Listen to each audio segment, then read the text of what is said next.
नमस्कार दोस्तों, आप सभी लोगों का मेरे चैनल पर हार्दिक स्वागत है। आज हम एक महान संत के बारे में जानेंगे। एक महान संत थे। एक युवा ब्राह्मण उनके शान की खुशबू से अभिभूत हो गया। उनके पास पहुंचा। संत ने ब्राह्मण के अंदर ज्ञान प्राप्ति की ललक देखी और अपना शिष्य बना लिया। युवा ब्राह्मण अत्यंत प्रसन्न हुआ और उसने पूर्ण निष्ठा से साधना की।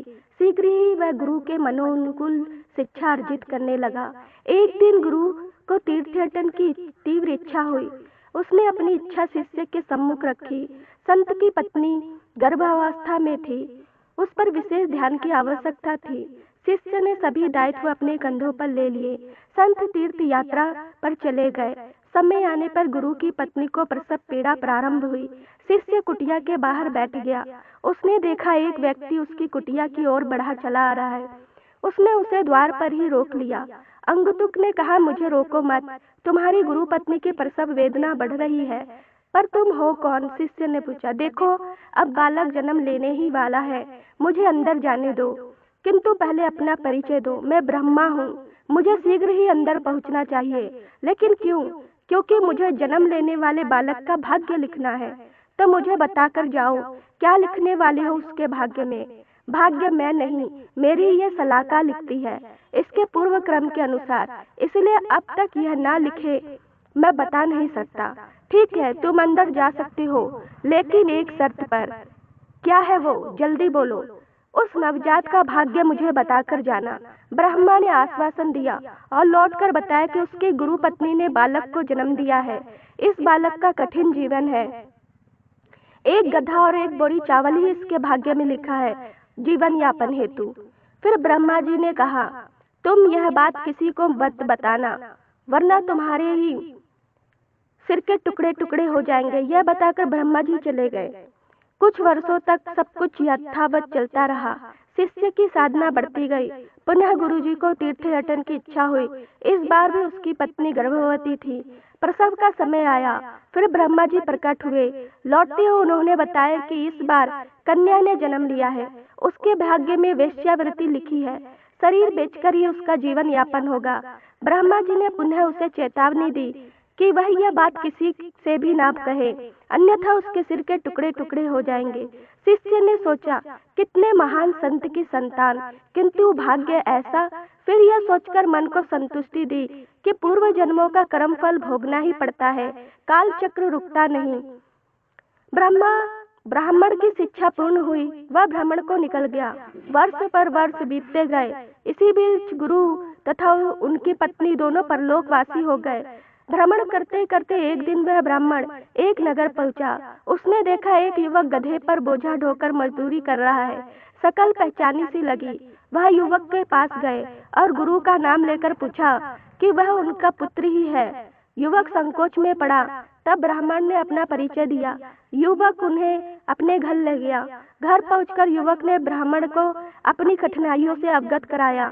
ब्राह्मण ने कहा, चूंकि तुम मेरे गुरु के पुत्र हो, मैं तुम्हारी सहायता करूंगा, पर जैसे मैं कहूँ वैसा ही करना। युवक ने हामी भर दी। इतने में युवक की पत्नी ने ब्राह्मण के समक्ष जल प्रस्तुत किया। ब्राह्मण ने कहा, कल प्रातः होते ही तुम अपना गधा बेच आओ और एक बोरी चावल तथा अन्य खाद्य सामग्री खरीद लाओ। फिर अपने परिवार के लिए सुबह शाम मात्र के लिए चावल रखकर शेष चावलों से यहाँ के उच्च कोटि के सभी ब्राह्मणों का आमंत्रित कर शाम को भोजन करा दो। लेकिन याद रखना, चावल की बोरी बिल्कुल खाली हो जानी चाहिए, एक दाना भी शेष नहीं रहना चाहिए। युवक सुनकर चकरा गया। एक दिन तो गुजारा हो जाएगा, किंतु उसके अगले दिन क्या होगा? ब्राह्मण ने कहा, यह फिक्र छोड़ दो और जैसा मैं कह रहा हूँ वैसा ही करो। युवक ने अपनी पत्नी से सलाह की। उसकी पत्नी ने कहा, तुम्हारे पिता के शिष्य है, इसीलिए विश्वास करने में हर्ज नहीं, उनके कहे अनुसार करके देख लिया जाए। दूसरे दिन प्रातः युवक ने वही किया जो ब्राह्मण ने कहा।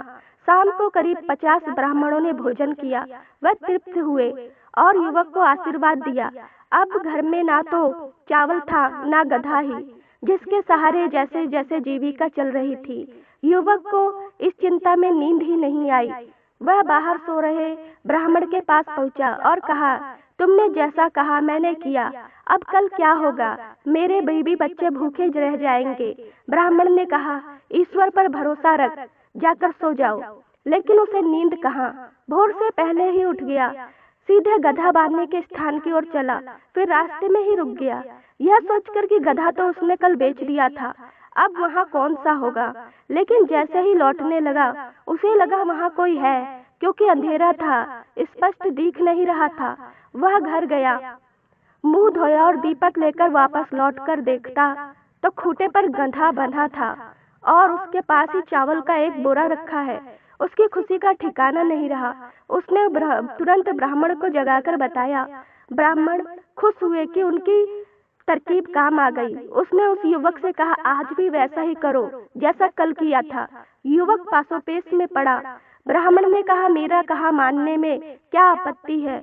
युवक ने फिर से वैसा ही किया।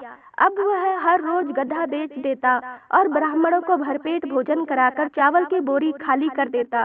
ब्राह्मण ने देखा और सोचा, वह तो चाहता था वैसा ही हो रहा है। ब्राह्मणों को भोजन कराकर युवक अपने पूर्व कर्मों का न केवल फल काट रहा है, अपितु अगले जन्म के लिए पुण्य भी अर्जित कर रहा है। अब उसका जीवन स्थिर हो रहा है, अतः मुझे चलना चाहिए। उसने युवक से अपने प्रस्थान के बाबत कहा और उसकी बहन के बारे में पूछा। युवक पहले तो संकुचाया, फिर उस नगर का नाम बताकर पता दे दिया जहां वह वेश्यावृत्ति करके अपना जीवन यापन कर रही थी। युवक के अंतर्मन ने उससे कहा, अब शायद तुम्हारी बहन का जीवन भी सुधर जाए। ब्राह्मण ने कहा, ठीक है, मैं चलता हूँ, लेकिन देखो जैसे मैंने कहा है जीवन भर ऐसा ही करते चलना, कोई कठिनाई नहीं होगी जीवन में। युवक और उसकी पत्नी ने श्रद्धा पूर्वक उसे प्रणाम किया। ब्राह्मण अब उस नगर की ओर चल पड़ा जहाँ उसकी गुरु पत्नी पुत्री अभिशप्त जीवन जीने में विवश थी। वह गुरु पुत्री से मिला और उससे अपना परिचय दिया। उसने लज्जा पूर्वक ब्राह्मण को अपनी कहानी द्वारा बताया कि कैसे विवश होकर उसे यह वृत्ति अपनानी पड़ी। ब्राह्मण ने कहा, मैं तुम्हारी सहायता करने आया हूँ। मैं जैसा कहूँ यदि तुम वैसा ही करोगी तो तुम्हें यह वृत्ति नहीं करनी पड़ेगी और तुम्हें पति तथा प्रेमी के रूप में ईश्वर की प्राप्ति होगी। उसने स्वीकार किया। रात में जब लोगों ने उसका द्वार खटखटाया तो उसने कहा, जो व्यक्ति स्वाति की बूंदों से बने मोती लेकर आएगा, दरवाजा उसी के लिए खुलेगा। यह सुनकर लोग हैरान रह गए। उन्होंने कहा, या तो इसका दिमाग फिर गया है या पागल हो गई है। कौन लाएगा मोती? भूखों मरेगी भूखों। यह कहकर सब लौट गए। आहिस्ता आहिस्ता रात का अंतिम प्रहर की ओर चली। गुरु पुत्री भी निराश सी हो गई कि रात्रि को अंतिम प्रहर में द्वार की साकल बज उठी। उसने अपनी कीमत बताई। बाहर से उत्तर आया, द्वार खोलो, मैं मोती लेकर आया हूँ। गुरु पुत्री खुशी हो गई और उसने द्वार खोल दिया। अब क्या कोई नहीं आता उसके द्वार। रात के अंतिम पहर पर वही सुदर्शन युवक मोती लेकर आते तो जो सने सने उसके पति तथा प्रेमी के रूप में प्रतिष्ठित हो गए। एक रात उसने गुरु पुत्री से कहा, अब मैं चलता हूँ, मेरा काम पूरा हो गया और तुम्हारा जीवन भी सुधर गया। पति और प्रेमी के रूप में तुम्हें ईश्वर मिला है, लेकिन याद रखना, मैंने जैसा कहा है वैसा ही करती रहेगी तो जीवन में फिर बीते दिन देखने को नहीं मिलेंगे। उसने कृतज्ञता पूर्वक स्वीकृति दी। नगर के बाहर ब्राह्मण ने देखा, एक व्यक्ति एक हाथ में गधे की डोर थामे, दूसरे में एक डोलची लिए तथा सिर पर चावलों की बोरी लिए तीव्र गति से चला जा रहा है। ब्राह्मण ने उसे रोका और पूछा, भाई कौन हो और यह सब लिए किधर जा रहे हो? ब्रह्मा जी ने कहा, उस ब्राह्मण को पहचान लिया और बोले, मैं ब्रह्मा हूँ। देखो तुमने मेरी क्या हालत बना दी है। पहले चावलों की बोरी और यह गधा तुम्हारे गुरु पुत्र के यहाँ रोज रात को पहुँचाता हूँ और फिर नहा धोकर यह मोती की डोलची लेकर रात के अंतिम प्रहर तक गुरु पुत्री के यहाँ पहुँचता हूँ अभिसार के लिए। तो इसमें मेरा क्या दोष? भाग्य तो आपने ही लिखा है ना उन दोनों का, किंतु तुमने अपनी चतुराई से उस भाग्य को मात दे दिया। अब कृपया मुझे बख्शो। देखो चावल की बोरी ढोते ढोते में गंजा हो चला हूँ, तो मैं क्या करूं? सब कुछ तुम्हारे हाथ में है। पूर्व जन्म के कर्म बंधन अब कट तो गए। दोनों का सुखमय जीवन प्रदान कर दो, तुम्हारे कष्ट भी दूर हो जाएंगे। ब्रह्मा जी ने प्रसन्नता पूर्वक उसकी बात मान ली। इस तरह उन दोनों भाई बहनों का जीवन भी सुधर गया।